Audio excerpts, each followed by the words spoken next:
In the early 21st century, humans were still busy with life on Earth, building cities, using smartphones, fighting over oil, and arguing about politics. Space was still a mystery.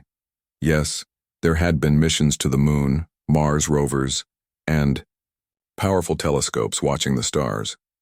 But real space travel, visiting other planets or even meeting aliens, still sounded like science fiction. But everything started changing fast. The big discovery in the year 2081, a team of scientists from different countries finally did something incredible. They discovered a new way to travel in space using quantum fusion drives, a special kind of engine that was much faster and more powerful than anything before. It could bend space and time. With it, humans could travel to other star systems in just weeks or days instead of thousands of years. This discovery was the beginning of a new chapter for Earth. Space agencies joined together.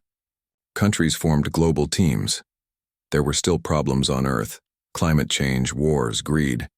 But for the first time, humanity had something bigger to focus on. They started building explorer ships and launched them into space. First contact in 2096, one of those ships, the Athena 4, went farther than any human had ever gone. It entered a strange zone in space near a blue star in the Nereid system. And there, for the first time in history, humans made contact with an alien species. The aliens were peaceful, wise, and very old. They were called the Durilians.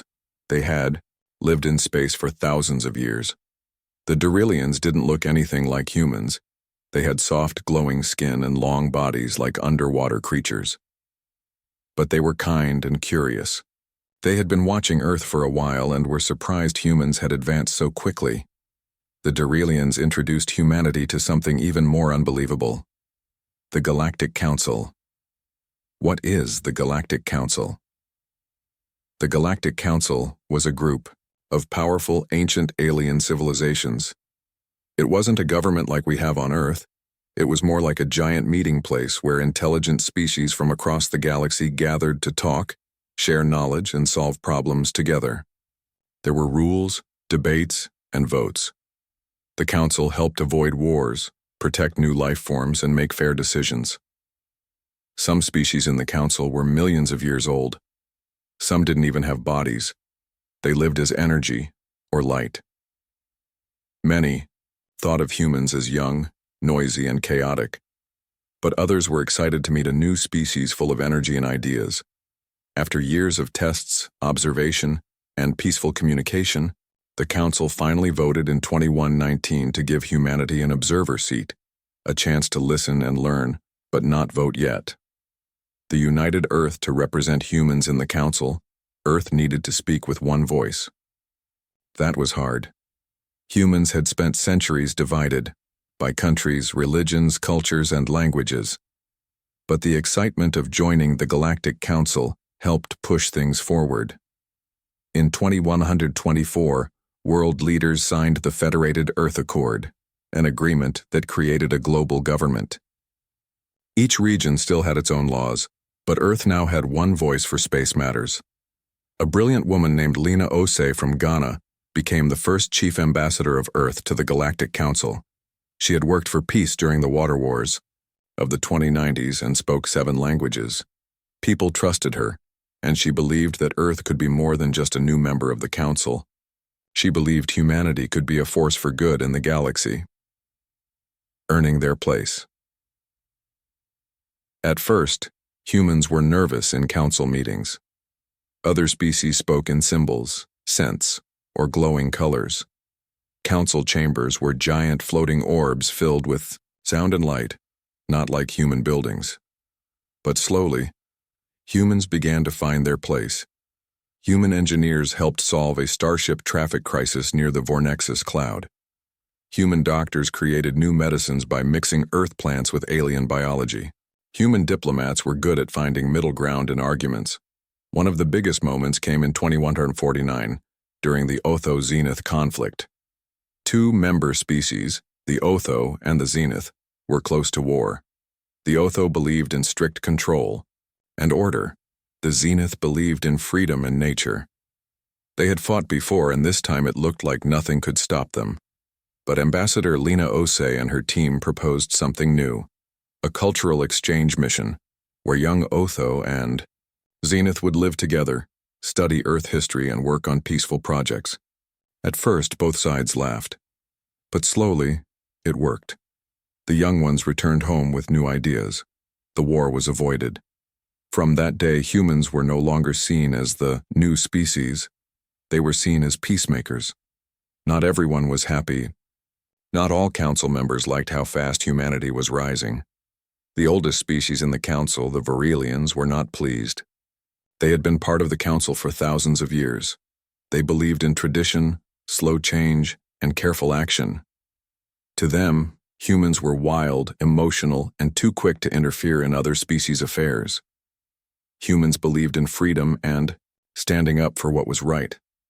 They didn't like how some council members ignored suffering just because of non-interference laws.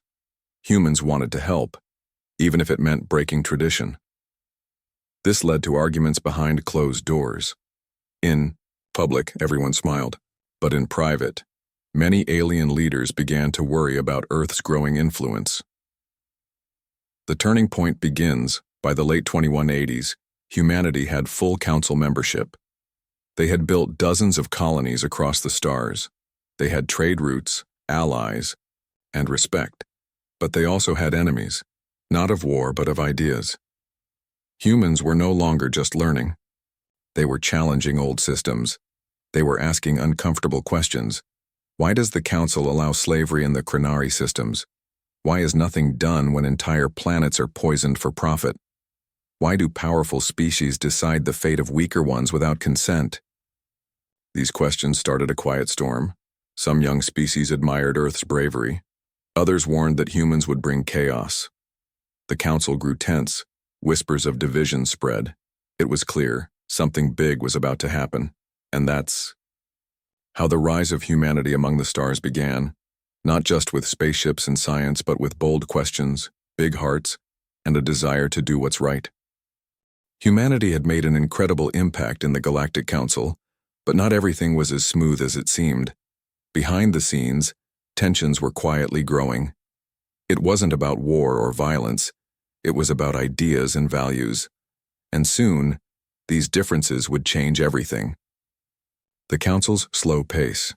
One of the biggest challenges humanity faced in the Council was the slow pace of decision-making. The Galactic Council, made up of hundreds of species from all over the galaxy, had been around for thousands of years. Many species had long-standing traditions and a strong belief in patience. They believed that taking time to discuss, debate, and understand every small detail was the key to preventing conflict. The problem was, humans didn't think like that. On Earth, things moved fast. Decisions were made quickly, and technology advanced at a speed that was hard for the older species to keep up with. Human progress was rapid. New discoveries, inventions, and solutions came every year. It felt like Earth was always in a hurry, always pushing forward, while the Galactic Council moved like a giant, slow-moving ship. This difference in speed led to frustration. The older species, like the Virelians, didn't like how quickly humans wanted to make decisions. They believed that rushing into action could have dangerous consequences. The Trellians, another ancient species in the Council, felt that humanity's push for change threatened the stability of everything they had worked for over millennia. On the other hand, humans felt like they were being held back. They didn't understand why the Council would hesitate to act when there was suffering in the galaxy. How could they stand by and do nothing while entire civilizations were enslaved or dying? How could they let the Vornexian planet slowly collapse under the weight of pollution and war? Humans didn't want to wait. They wanted to act. The debate over ethics and intervention. The first major clash came over the issue of intervention. The Galactic Council had strict laws about interfering in the affairs of other species. These rules were meant to keep peace, prevent power struggles, and allow each species to live as they chose without outside influence. But for humans, it wasn't that simple. In the year 2180, the Council was asked to intervene in a situation on a planet called Zeta 12, where a species called the Crenari was enslaving a younger race, the Zorians. The Zorians had been under the Krenaris' control for centuries with no hope of freedom. Earth's ambassador Lena Ose pushed for the Council to take immediate action, to stop the slavery and free the Zorians, but the Council refused. The Virelians, along with several other species, argued that it was not the Council's role to decide what another civilization could do within its own borders. It is their right, they said, to handle their own internal issues. The Trellians warned that interfering would spark a galactic war and upset the balance of power. They reminded everyone of the Council's main rule: non-interference. To humans, this was an insult. They couldn't understand how the Council could stand by and let something so clearly wrong continue. Ambassador Ose was furious. "This is why humanity exists in the first place," she said. "To stop injustice, to stand up for the helpless." But the Council didn't agree. They argued that while the Krenaris' actions were terrible, the Council could not interfere, as doing so would create too many problems. They told Lena that Earth needed to be patient and respect the Council's decision. The growing isolation of Earth as time passed, humans began to feel more and more isolated within the Council. In public, the Council was friendly, smiling, and praising Earth for its hard work and ideas. But behind closed doors, things were different. Humans were being ignored more often in votes. Earth's representatives were starting to feel like they didn't belong in the same room as the ancient species that made up the majority of the Council. It became clear that Earth was too different. Humanity was too emotional, too passionate, and too willing to make big changes, while the Council preferred stability. Many of the older species were slow to adapt to new ideas. To them, humanity was a child trying to rush into adulthood. "Give it time," they would say. "You will learn." But the humans didn't want to wait. They had their own view of the galaxy, one where justice and freedom came before rules and patience. The human voice gets louder as the debates continued. Humans began to push back. The younger species in the Council, those who were just beginning their journey into the stars, started to listen to Earth more closely. They saw the energy and determination of humanity as something they could learn from. They were tired of waiting for change and wanted to see the galaxy progress. The younger species started to look up to Earth as a model for how to stand up for what was right, even if it meant going against the flow of the Council. One of the younger species, the Talvorians, proposed a new idea. Instead of just talking about what was happening in the galaxy, why not send teams of young, adventurous species to places where change was needed? Why not go there, see for ourselves, and bring solutions back to the Council? This was something new, a practical approach to the problems that the Council was only debating. It was a way to act before things got worse, but the old species were still not happy. They believed in patience, and sending young species on missions would only cause chaos. They worried about the risk of making hasty decisions. They believed that humanity and the younger species were acting out of emotion, the decision to break away. The Trellians and Virelians were especially upset as Earth's influence grew stronger. They saw the way humanity was changing the Council's structure and how Earth's ideas were challenging their authority. They warned the humans that if they didn't learn to work within the rules of the Council, they would lose their place. The Virelians in particular were powerful and ancient. They had seen civilizations rise and fall for thousands of years. They believed that Earth's quick fixes were dangerous and could lead to disaster. But the humans didn't want to slow down. They didn't want to wait for centuries to see change happen. They wanted to act now, to be a voice for those who couldn't speak for themselves, and to stand up to the injustices that existed in the galaxy. The tension between action and patience reached a boiling point. And then, in 2183, Earth's ambassador Lena Ose made a bold and shocking decision. She announced that humanity would withdraw from the Galactic Council. Earth could no longer be part of a system that wouldn't act on its ideals. They could no longer sit by and debate while others suffered. This wasn't just a disagreement, this was a break. Humans were leaving the Council and the decision would change everything. After years of rising tension, quiet arguments, and growing frustration, A single moment changed everything, a moment that would be remembered across the galaxy for centuries. That moment happened on May 14, 2191. On that day, the Galactic HFY Council held a vote. On the surface, it looked like just another council decision, but deep down it was much more. For Earth, and for many others watching, it was the final straw. It was the moment that broke the silence. It was the moment humanity walked away. Let's understand what really happened that day, and why it changed everything. The council meeting. That was different. Council meetings happened often.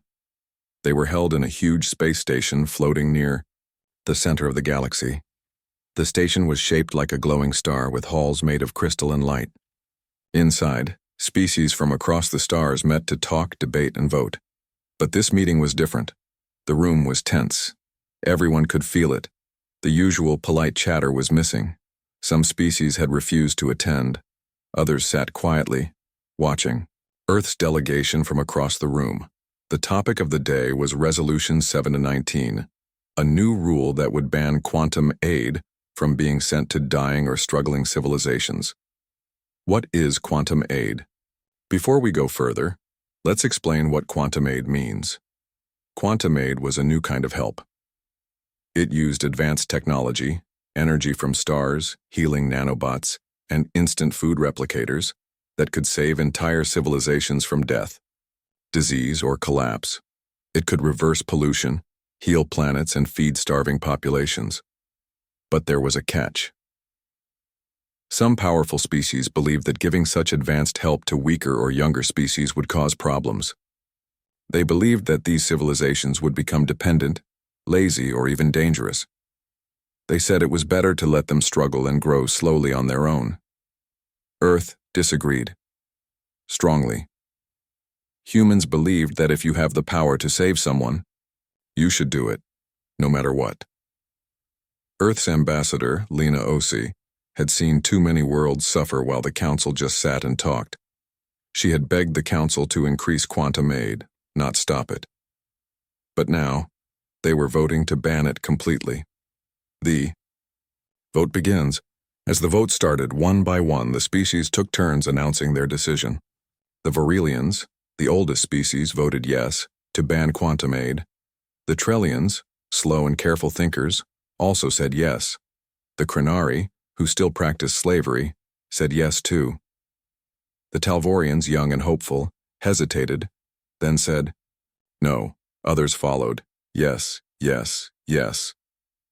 A few scattered no votes. Then came Earth's turn. Ambassador Osei stood tall. Her voice echoed through the hall. No, she said. We will not stand by while billions suffer. We will not agree to abandon hope. Some delegates turned away. Others whispered. A few looked inspired, but many were angry. When the final vote was counted, Resolution 719 passed.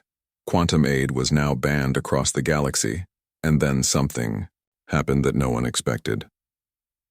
Earth's shocking announcement. Ambassador Osei stepped forward again. This time, her face was calm, but serious. She pressed a small button on her wrist device. A hologram appeared, showing the blue and white planet of Earth behind her. Then she spoke words that would be heard by every world in the council and echoed through history. From this moment forward, humanity withdraws from the Galactic Council. Gasps filled the room. Shock spread like a wave. We joined this council with hope that together we could create justice and peace across the stars. But today you voted to turn your backs on those who need us most. You chose order over kindness, silence over action. We cannot be part of that choice. The room fell silent. Even the Varelians, wise, proud, ancient, had no words. The reactions back. On Earth, the news spread instantly. The broadcast was shared across colonies on Mars, Europa, and the outer planets. Billions of people watched the video of Osei's speech with pride, fear, or both. Some celebrated. We finally stood up for what's right. Others worried. What happens now? Will they punish us? In the council, reactions were mixed. The older species were furious. They said humanity was arrogant, emotional, and dangerous. Some delegates stormed out. Others were simply stunned. No member had ever left the council voluntarily in over 9,000 galactic cycles.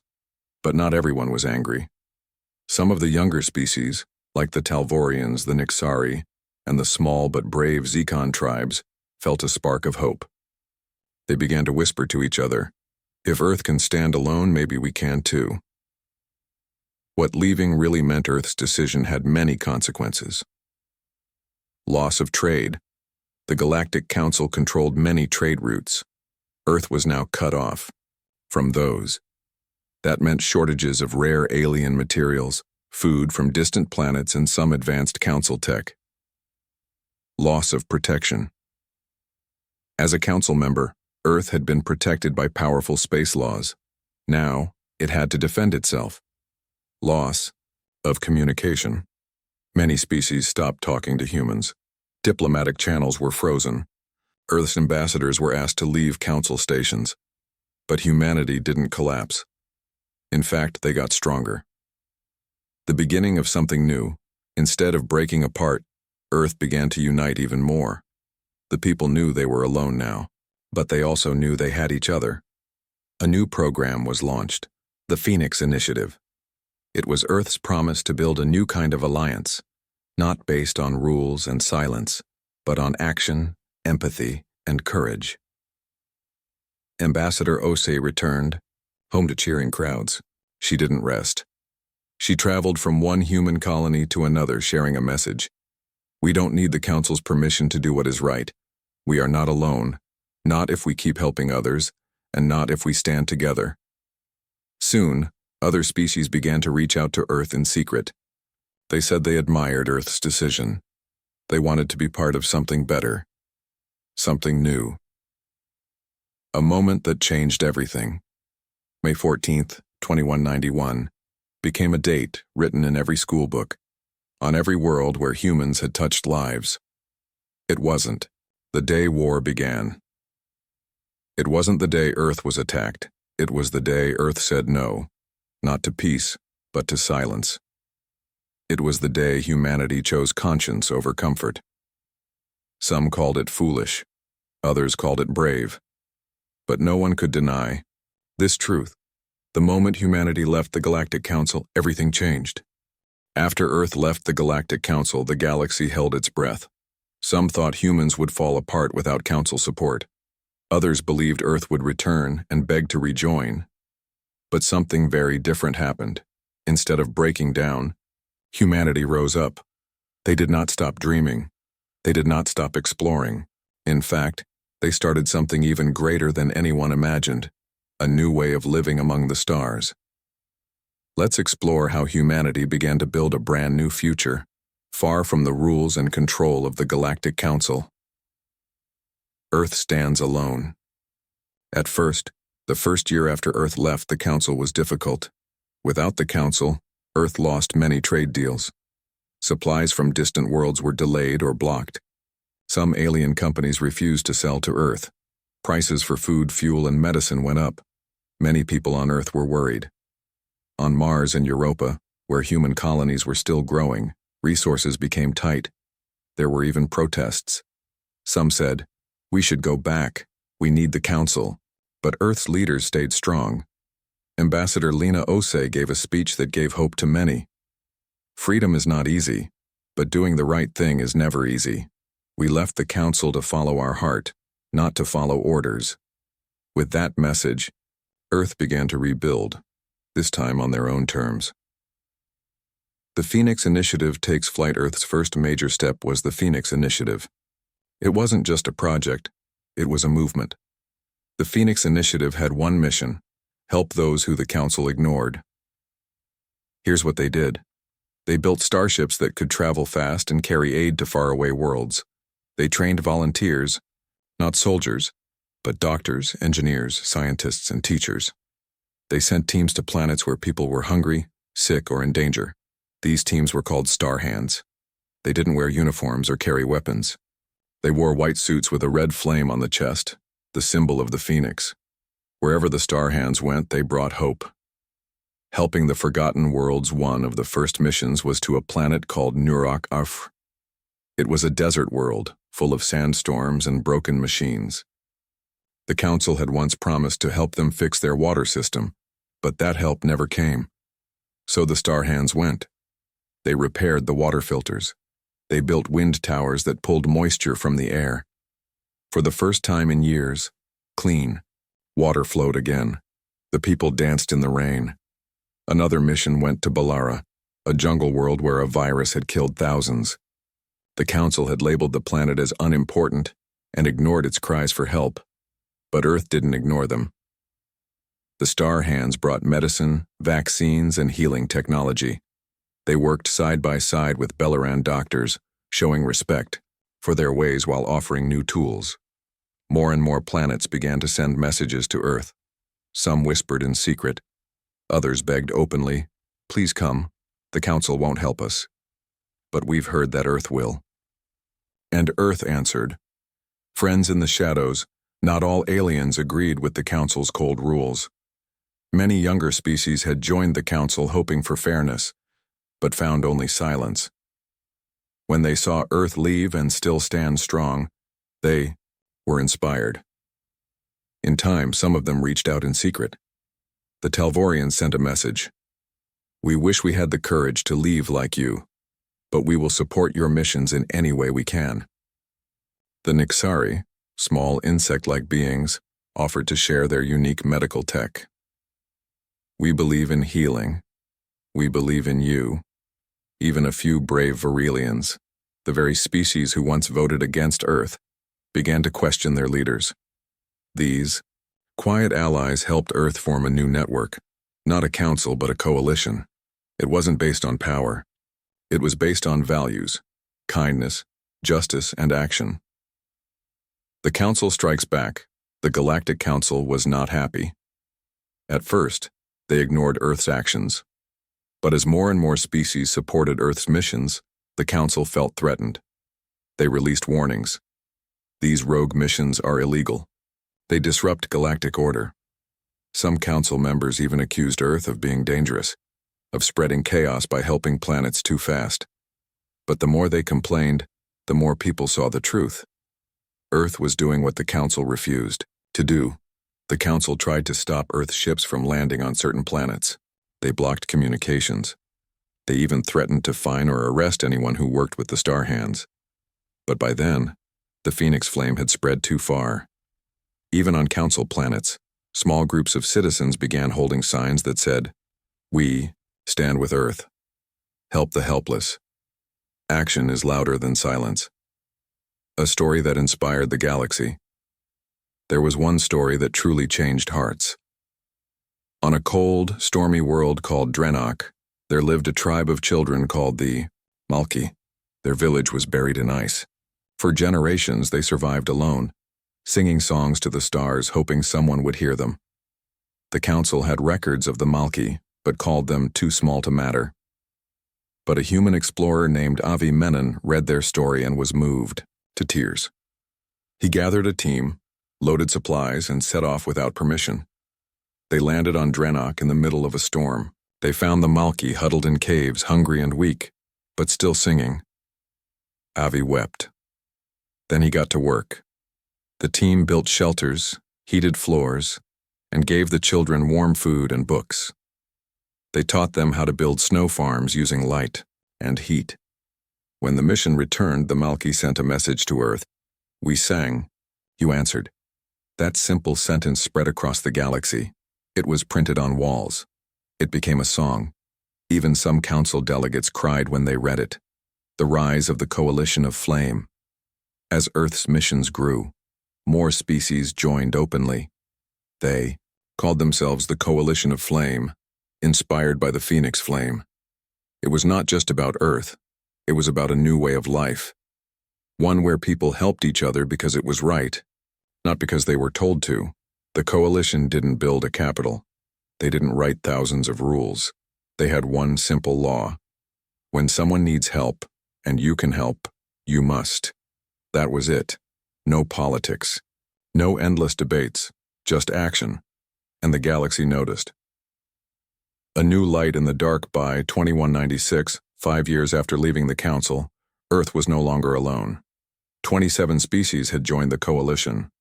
Over 200 missions had helped more than 100 planets. Earth built new spaceports where any species could land freely. The Phoenix Flame became a symbol of hope, even on worlds where Earth had never been. And what about the Council? They were still powerful, still large. But something had changed. Their halls were quieter, their votes were slower, their citizens were asking questions. Why didn't we help the Malki? Why did we ban quantum aid? If Earth can act with heart, why can't we? For the first time, the Council felt small. The future beckons. Humanity had not planned to lead a revolution. They only wanted to do what was right. But in a galaxy full of silence, their actions spoke louder than words. And though Earth had left the Council, they had found something greater, a future where stars were not ruled by fear, but guided by compassion. The journey wasn't over. New challenges would come, but the path was clear, and across the stars, wherever people dreamed of, justice, a single flame now burned, a flame lit by humanity. 5 years had passed since humanity made its bold decision to leave the Galactic Council. The galaxy had changed, and so had Earth. What began as an act of defiance, a moment of anger and frustration, had turned into something greater, a new way of life. Humanity had created its own future, a future where they didn't need permission to do the right thing. Now, Earth was more than just a planet. It was a beacon of hope that shone across the stars.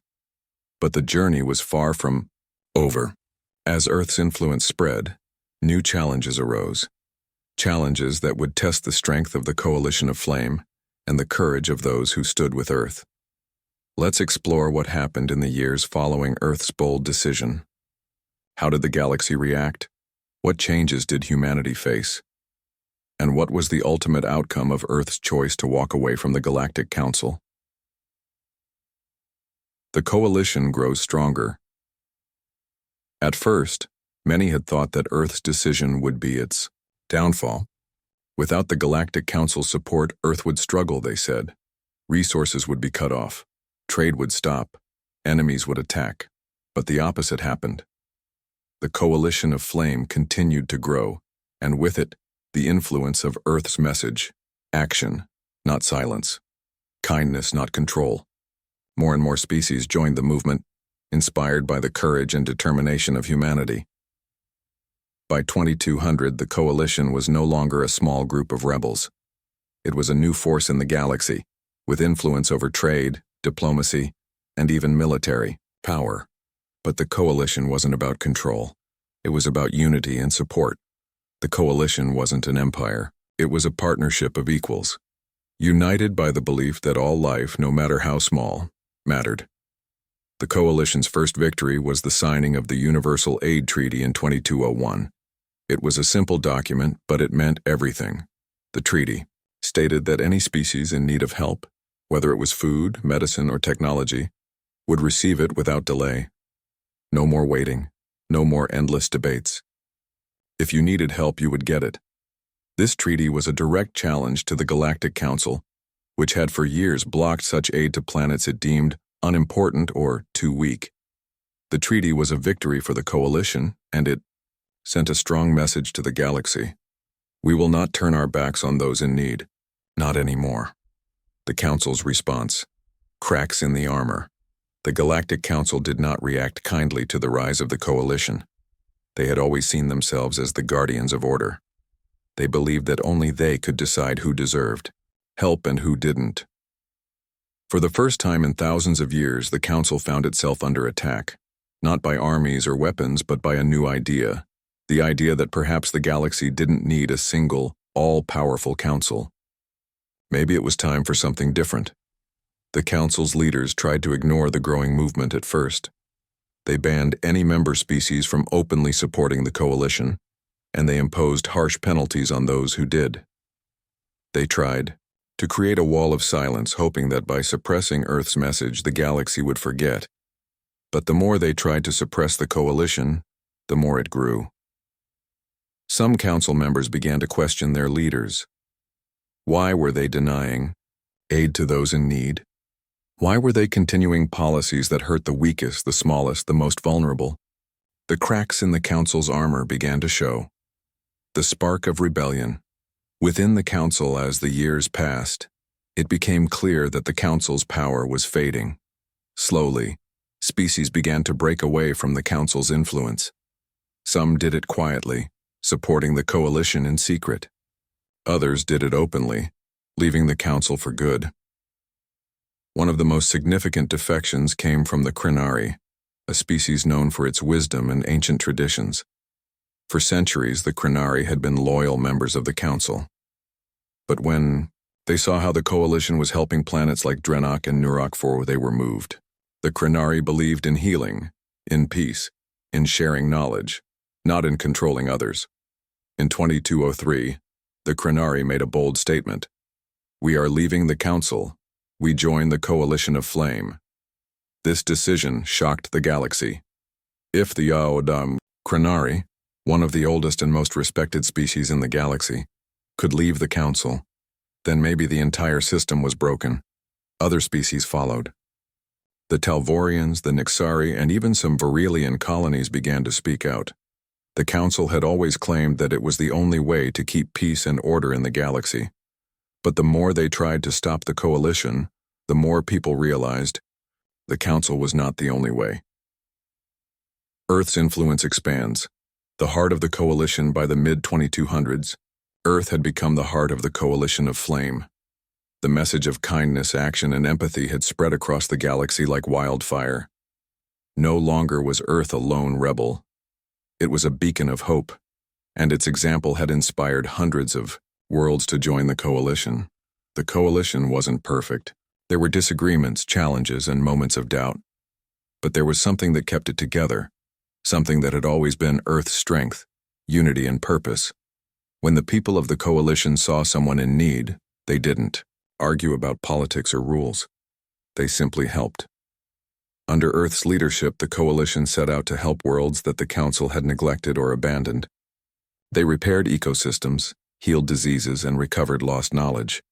Some planets even began to prosper in ways they never thought possible. One of the most successful missions was on the planet Tessar, where the coalition helped rebuild a dying ecosystem by introducing advanced plant life and repairing the atmosphere. Within 10 years, Tessar's forests were flourishing, and its oceans were clean again. The final battle, changing the Council's mind as the coalition grew stronger. The Galactic Council found itself in an impossible position. They could continue to oppose Earth's movement, but it was clear that the coalition's actions were speaking louder than their words. The Council could not ignore the reality. People were choosing action over bureaucracy, kindness over control in 2208. After years of debate and internal strife, the Galactic Council agreed to hold a summit. The leaders of the Council, the leaders of the coalition, and representatives from hundreds of species would meet to discuss the future of the galaxy. Would there be a new way forward? Could the Council and the coalition find common ground? The summit was a turning point. After days of heated discussions, the Council agreed to a radical change. They acknowledged that their old ways, the ways that kept them in control, the ways that ignored the needs of others, were no longer enough. They agreed to partner with the Coalition of Flame. They agreed to stop limiting aid to those in need. And they agreed to work together to build a galaxy that was not ruled by bureaucracy, but by compassion. This was a victory for Earth, but it was also a victory for every species that believed in the power of kindness, justice, and cooperation. New era for the galaxy in 2210. The galaxy entered a new era. The Council still existed, but it was no longer the same. It had been transformed. Now the Coalition and the Council worked together to ensure that no planet would ever be abandoned again. Earth had not just walked away from the Galactic Council. They had changed the galaxy itself. They had shown that a better future was possible, one where every species had a voice, and where compassion and action ruled over silence and control. The stars, once distant and cold, now seemed a little warmer. And for the first time in a long while, the people of the galaxy had hope. The legacy of humanity's decision to leave the Galactic Council and build a new future lived on. It was a legacy of action, of courage, and of heart. And as Earth looked out into the stars, they knew one thing for certain. This was just the beginning.